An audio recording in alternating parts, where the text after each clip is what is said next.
Nas últimas semanas, as equipes de negociação trabalharam para chegar a um acordo que permitirá concretizar a saída do Reino Unido do bloco europeu, marcada para 31 de outubro, de forma mais organizada. Mas o novo acordo ainda precisa da aprovação da Câmara dos Comuns, equivalente à Câmara dos Deputados no Brasil, do Parlamento Britânico. Os líderes da União Europeia ratificaram o documento no mesmo dia do anúncio.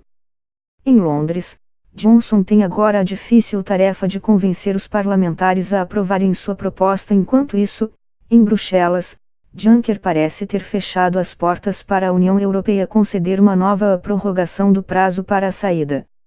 Em grande parte, o protocolo de saída anunciado por Boris Johnson é o mesmo negociado por sua antecessora, Theresa May.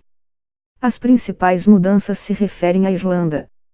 Desde o início das negociações, uma das questões essenciais para o premier britânico era se livrar do controverso backstop, a salvaguarda irlandesa, que na visão dos críticos levaria o Reino Unido a ficar vinculado aos regulamentos da União Europeia por tempo indeterminado. O atual acordo elimina essa polêmica cláusula. Assim, o primeiro-ministro espera contar com o apoio do seu partido e do Partido Unionista Democrático, DUP, da Irlanda do Norte para a aprovação do novo texto no parlamento.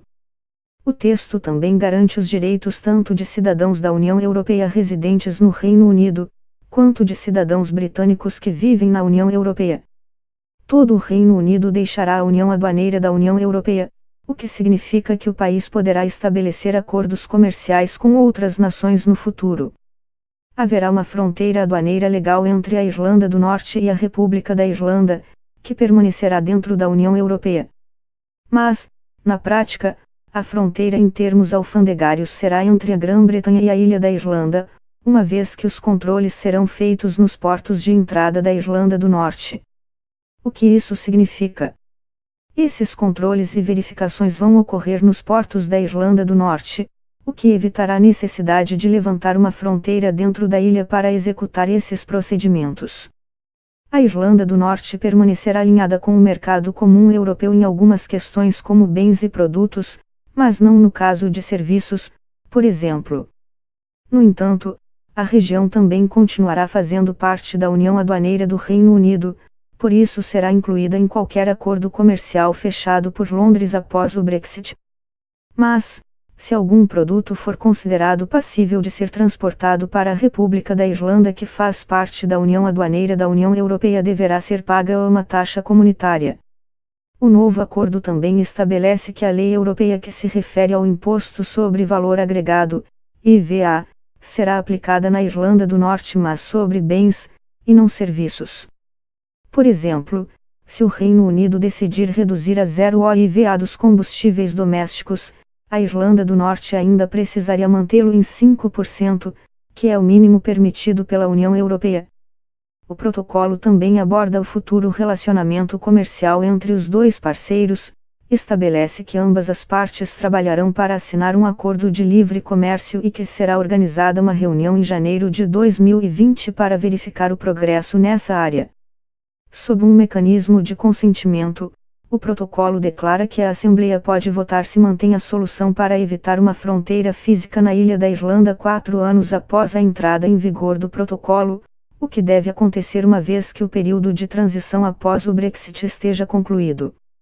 O acordo do Brexit prevê um período de transição em que as leis comunitárias continuarão sendo aplicadas em todo o Reino Unido, que a princípio será concluído em dezembro de 2020.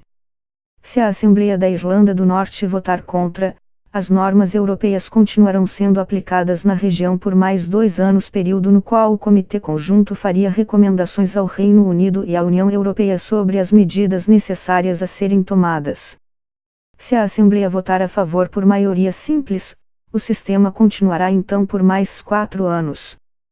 Se tiver apoio majoritário, será prorrogado por 8 anos ou até se chegar a outro pacto que regulamente essa relação. Antes do anúncio de Johnson, o DUP publicou uma declaração em que afirmava não apoiar as propostas da maneira como estão e, após o anúncio oficial, informou que sua declaração continuava em vigor. Sem o apoio do Partido Norte-Irlandês, A aprovação do protocolo de saída dependerá dos parlamentares do Partido Trabalhista, da oposição, que tem posições divididas sobre o Brexit. Jeremy Corbyn, líder do Partido Trabalhista, não tardou em condenar o texto e afirmou que a melhor maneira de resolver o problema do Brexit é conceder ao povo um segundo referendo. Atualmente, há 287 deputados conservadores com direito a voto. A primeira coisa que o primeiro-ministro deve fazer é limitar, se possível, qualquer rebelião entre eles, avalia Barnes. Isso pode, portanto, não ser suficiente, sendo também necessário o apoio de alguns parlamentares trabalhistas e de ex-parlamentares trabalhistas hoje independentes. Em 29 de março, quando o acordo de Theresa May foi votado pela terceira vez, 5 parlamentares trabalhistas apoiaram a proposta, além de 2 ex-integrantes do partido hoje independentes. Desta vez, é provável que o número seja um pouco maior, pois vários parlamentares têm dito agora que apoiariam um acordo com a União Europeia, analisa. No entanto, tudo isso faz com que a votação seja muito apertada. E existe a possibilidade de alguns parlamentares optarem por se abster, o que torna ainda mais difícil garantir o resultado final.